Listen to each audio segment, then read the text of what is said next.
Were you bullied as a kid at school? Yes, I was. And it was because I was different. And I didn't fully understand it myself back then. But people always used to say, oh, yeah, you're gay. And they just flippantly say that. And I hadn't identified whether I was gay, whether I was like boys or anything like that at that stage. And it's why I do a lot of what I do, because people in that young age are going through enormous change already, right? Your body's changing, going through puberty. You don't know who your real friends are. You don't know who you are as a person. And then to try and add a layer of sexuality or gender identity on top of that is just massive. And you see it in the suicide rates of my community. Funnily enough, the bullies ended up being gay people themselves. No way.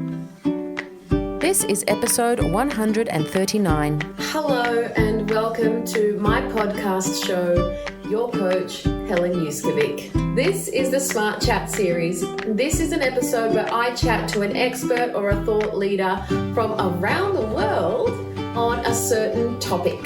Hi, Dion. Hi, Helen. Dion makes me laugh, guys. Dion is how can I describe Dion? You are actually literally a human version of a rainbow. With the pot of gold. I don't know. I'm still trying to find it. I don't know where that is. I don't think Alfie can find it either. You're like a newborn little kitten playing with its toy. You have so much energy. You're like a sunflower. You're like a rainbow. You're like glitter and gold. That's how I can describe you, Dion. And you're just like a bundle of joy. I love you. Helen. I love you too. You light that up sometimes. You shine a light on that glitter, that's for sure. So I was lucky enough to meet Dion where we used to work together. Still sort of kind of do. F45. And Dion, I'd love to pass the mic over to you just so that you can let people know who you are, where you've come from, what you're doing. I forgot to add that Dion recently got crowned Mr. Gay Pride Australia. We have someone absolutely famous on the show. This is so exciting. So Dion, what led you to where you are today? It's a very, very good question, Helen. And I had to dive really deep into this as it's not something that I always, think on and reflect on. And it's not something that became abundantly clear to me. There's not a moment in time where I thought, this is what's changed me and this is what's made me become an advocate for the rainbow or the LGBTQIA plus community. But just hearing stories about how gay, lesbian people, you didn't hear much about trans people and the rest of the rainbow, their stories back in the day, how hard it was for them growing up and how society didn't accept them. And then reflecting internally on what sort of impact that's had on my journey. I think as you slowly start to hear stories like the 78ers, the first marchers, Mardi Gras, who were beaten, got locked up. Hold on, yes. What is the 78ers? The 78ers in 1978, it was in June. That was the first Mardi Gras march. So how fabulous it was 2 weeks ago was not how it was the first time. They all got incarcerated. They all got beaten. They were ostracized. The Sydney Morning Herald published all of their names, or anyone that was over 18 published all their names in the paper to sort of out them as outcasts to really affect their work. And you hear terrible, terrible stories like that and people's attitudes. And then I just think to my journey as a kid and how, obviously I wasn't born in 78, but I was born a couple of decades later, and how that's then impacted on my journey and how I've been able to, how it's hindered me being able to become my true self. That's crazy. I never knew the 78ers. Yeah, very, very, very good story. Wow. I'd love to share a link with that story on the show notes so that people can just get more informed. It's so sad. Very, very sad. It's sort of like African Americans and how they were just outcasted. And I was watching or listening to something yesterday and it just blew my dentists. African American people were not allowed to see a white dentist. And if they couldn't find an African-American dentist, they had to go to the vet to pull out their teeth. That's crazy. Dion, it just blew my mind, and I've got to try to remember what that was that I was watching or listening to so I can share it with you. My heart just broke, and now that you just said that, that's something that I'd love to research a little bit more. So sad. We don't know what's happened, before us. we're sort of lucky in our era at the moment, but it wasn't always the way. So, yeah. So can you tell us a little bit about Mr. Gay Pride and what happened there and how did you get into that? Were you approached? How did you get crowned? Like I saw Alfie, your other half, being like your fangirl and doing all your stories and photos. And tell me, how did that all happen? Well, a very good friend of mine, JB Carroll, he sent me a link and he's like, you need to apply for this. You would be perfect. And then I looked at it and I'm like, would I though? But, there's obviously a lot of things that I have done in the community as an advocate before this point in time. And so things like the marriage equality campaign and getting heavily involved in that, running sessions for phone calls, handing out flyers at train stations for the 3 months leading up to the postal vote. And then the stuff that I do with the Rainbow Swans. So, we're the official supporter group of the Sydney Swans and we get together, we have catch-ups and we also then also invest in the community and try and make sure that there's, some linkage and some work that's happening in the community in regards to ending homophobia, biphobia and transphobia in sport. So I guess I was qualified to do the job, and it was an application process.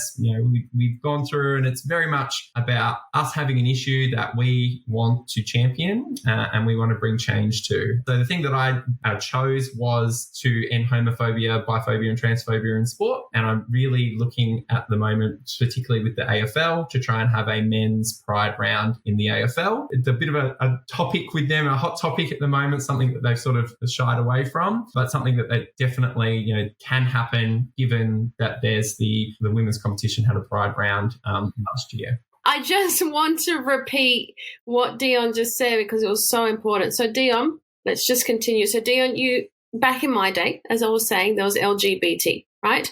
And what's happened as we've evolved is that people realize that they don't fit into, I'm not a lesbian, they don't fit into being a bisexual. And it's like, how come I have to be one of four? And It's so interesting how long the list is. We need to come up with like an umbrella term, Dion. That's why I love rainbow. Because then, it encompasses everyone and we don't miss people because we really don't want to miss people out of them being identified and them being present because, if they don't see like someone like them out in the community or they haven't heard of the term before, then they just think they're weird. Yeah. And they go back into, all that high school where they were bullied for being different and people, there's a great deal of shame in the community and there shouldn't be. And it's all because people think that they're different. But, we really need to make sure that everyone is covered and that they're all present because then they will feel like they're not alone because no one should be alone. Let's start a movement and let's call it Rainbow. Rainbow, done. And it'll just make life so much easier for me because I can't memorize it. LGBTQI+. A+. You're almost there. Do the movement for us, guys. For us with bad memories. Dion, I wanted to ask you something. We were talking about LGBTQI. Bullied. Were you bullied as a kid at school ever?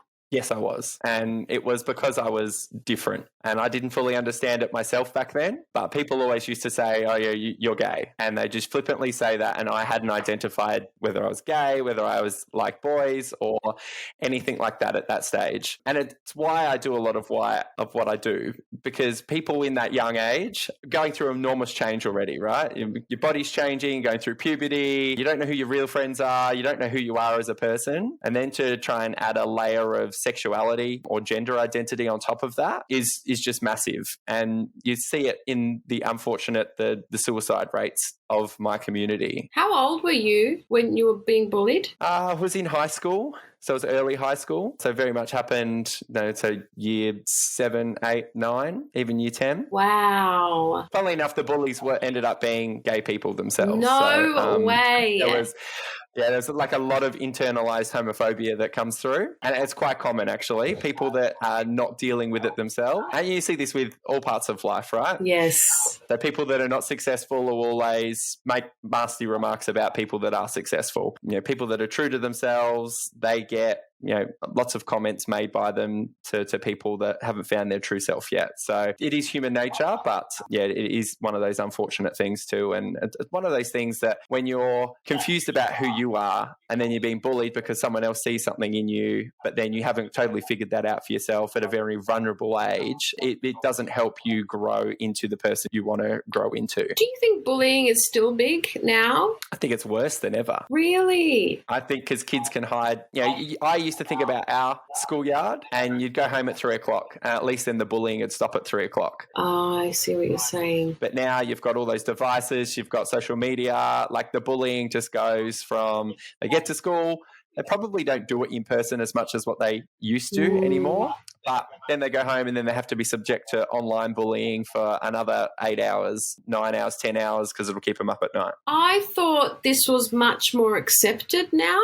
I think there is, but it just depends on where you are too and the attitudes of parents as well. So people get bullied because they're different. And so that's why you find with people with disabilities, a lot of racism happens with black and brown people and then from the rainbow community as well. And, it was when what was crowned Mr. Gay Pride Australia, we were in Hay, and that was a really good experience for me because that's a small regional town in New South Wales in Australia. And, the population's like 2,500 of Hay. So not very many people, but you think of that then, and then you think of like conservative attitudes and everyone knows everyone's business. But just to see that, there was a change there, which is fabulous because they've done some amazing work in the community to bring up awareness. But where that awareness is not strong, even look at the marriage equality campaign results and the area in between where you live, Helen, and where I live, that only 27% of those people voted yes for marriage equality. And that's only 5 years ago. Crazy, Dion. Crazy. I remember when I was at school, this was before 2000, I was like Erin Brockovich when it came to like bullies at school, and I just hated anyone being bullied. And I remember this gay boy at school, and the poor guy had red hair. So imagine being gay, super white with orange hair. Red hair. Right? Yep. In the western suburbs where I grew up. And he used to get bullied. And then when I witnessed that, I'm like, stay with me. And then I'm like, they're going to have to pass me first before they bully you. And then I was like that. Even with the Asian community, when we were growing up at school, they used to get really bullied and they used to stick to themselves. And I used to just get in there all the time and just be like, you're going to have to get through me. That's why we love you. You look like you're such a kind soul. And then when someone's being bullied, you're like, you're going to have to get through me. I can't handle it when someone gets hurt. I never was in like a punch-up fight. It's not my nature to do that. But if there's like someone being hurt intentionally, I just can't stand it. Yeah. At all. I don't even care if it doesn't involve me. I'm just that type of person. And it's so nice now to see that people are having more of a voice. This is way more accepted and people are feeling a little bit more inclusive and they have a safe space to go to. And just coaching adolescents now that have identity issues, I can see how big that problem is. And sometimes you don't have to identify as anything. Like I've had a child that came to me, he's like, I don't know who to be. And I was like, what do you mean?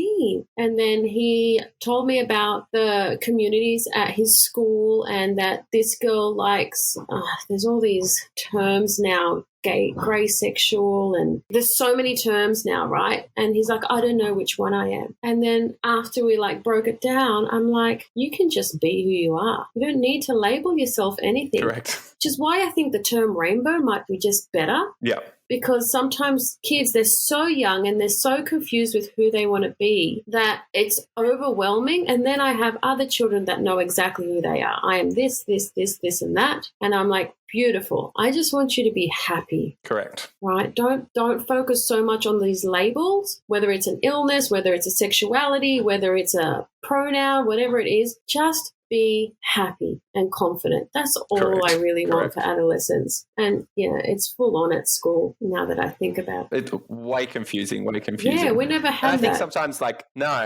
labeling things is good because it gives people an understanding of I feel like I am pansexual, or I feel like I am intersex, or That's right. it gives Those them something. terms, yes. Yeah, it gives someone something to go like, well, I'm not heteronormative, so I'm not heterosexual, but this doesn't really, tick the box for me. But you know what, this term does, and then that gives them something to go, hey, like I'm not weird. There's other people like me. But then at the same stage, like we don't need to get ourselves all confused about it. Like we just need to be us. Yeah. I think that's really beautiful in that stage. If you can just be you, then you'll end up finding a community, and you don't have to necessarily label it. Just labeling helps. Then you go, hey, I'm not weird. There's other people like me. I'm not alone. Totally. My friend group is so diverse, and I think it's good to just accept everyone for who they are. This little boy, he was just like, I like girls. I'm like, okay.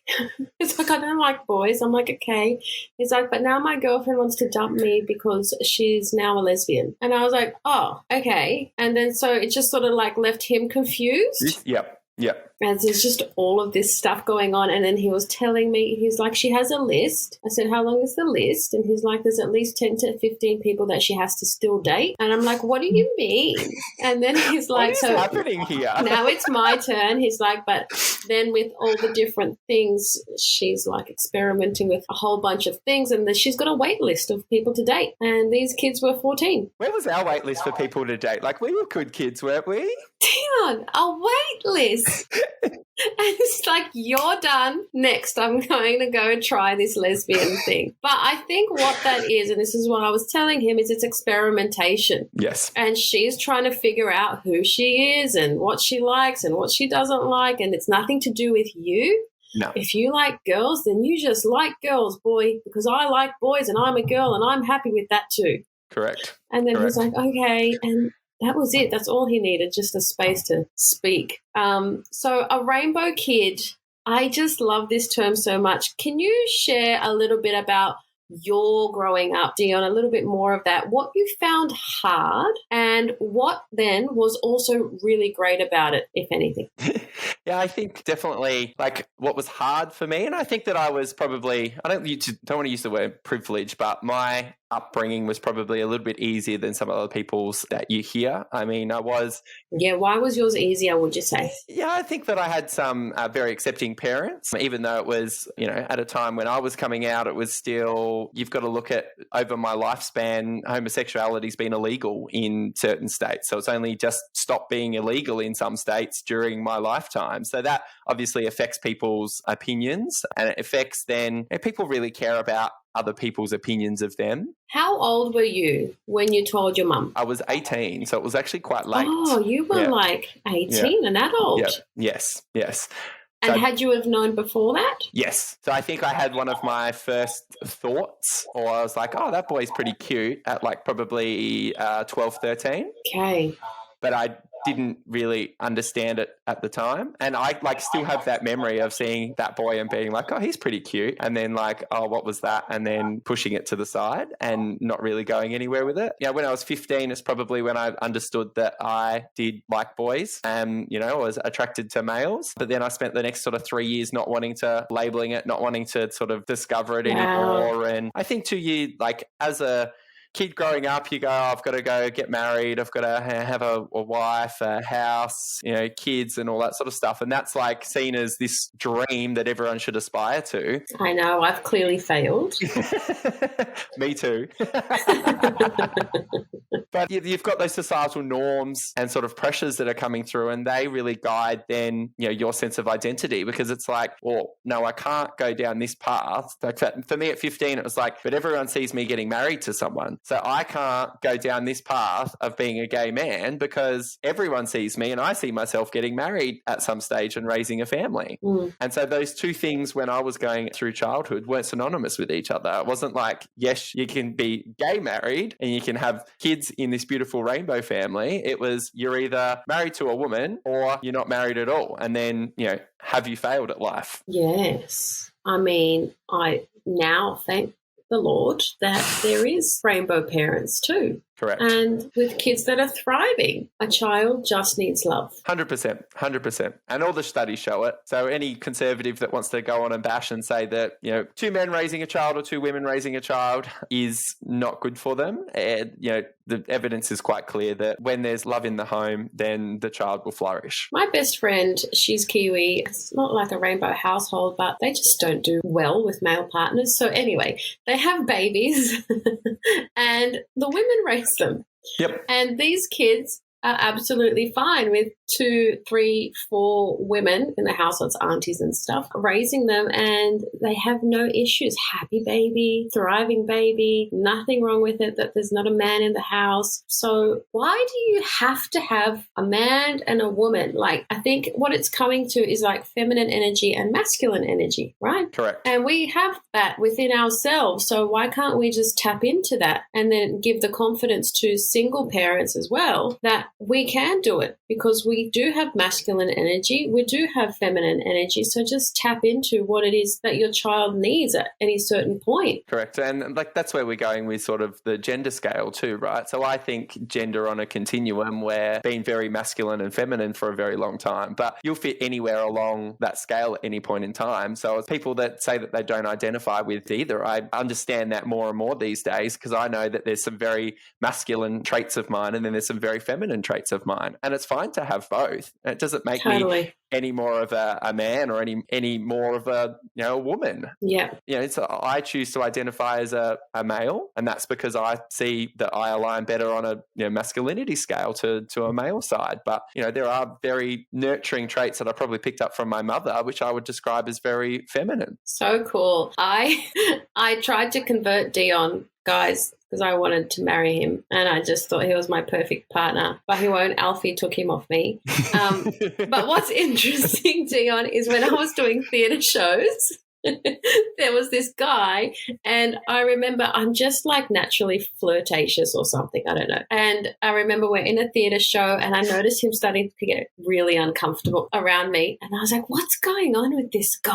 And then he pulled me aside and he's like, Helen, I need to tell you something. I said, what's that? And then he's like, I'm gay. And then I'm like, I know. He's like, what? He said, I thought you liked me. I'm like, no. I'm like, I would, but like, no, I don't. And then he's like, oh, okay. And then I just realized, Dion, that my perfect man is a gay man and it will never work.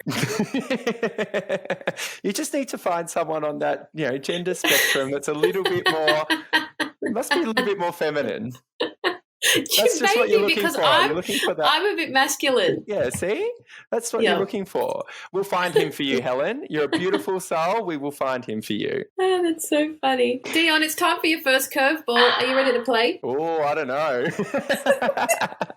Your first curveball is, please share with the listeners something interesting about you, maybe that most people don't know. Ooh, something interesting about me. Well, actually, I've got a good one stored up, because this one, not many people know about, but also it's quite left of field in that I have represented Australia before. So obviously I'm going to go represent Australia as Mr. Gay Pride Australia, but I've represented Australia before in the sport of 10-pin bowling. So I went over to Abu Dhabi in 2012 and was on the Australian team for 10-pin bowling. So it's a little known fact about me, and like people are like, what, you made an Australian team for bowling? That's so cool. Are you telling me that you're going on to do other things apart from Mr. Australia? What did you mean by that? So there's a Mr. Gay World that I'm going to. Yeah. It's going to be a lot over there. Apparently it's really like busy and full on. And so we're looking like it'll happen at the end of May, start of June, and that'll be to South Africa, it looks like, at this stage. So they're still locking in details, but yeah, I'll go as Australia's representative this year to the Mr. Gay World competition. This year? This year. Yes! I think that's when your podcast is going to be released too, you know. That's so exciting. Good luck, Dion. Is Alfie coming with you? He wants to come, yes. So he started a new role at work, so he's hoping that he'll be able to get some time off and come over. You have to have someone come with you. 100%. That's so exciting. Are you nervous? I hope you enjoy the show today. Remember, you can jump on my Instagram to let me know your thoughts on my podcast show. I would love to see it. And if you have a moment, please share a 5-star review on Apple Podcasts so that we can help move the show show along together. If you share a review, please send me a screenshot of it so that I can send you a thank you gift. Thank you for joining me on this week's episode. I'll see you next week for next week's episode. Bye.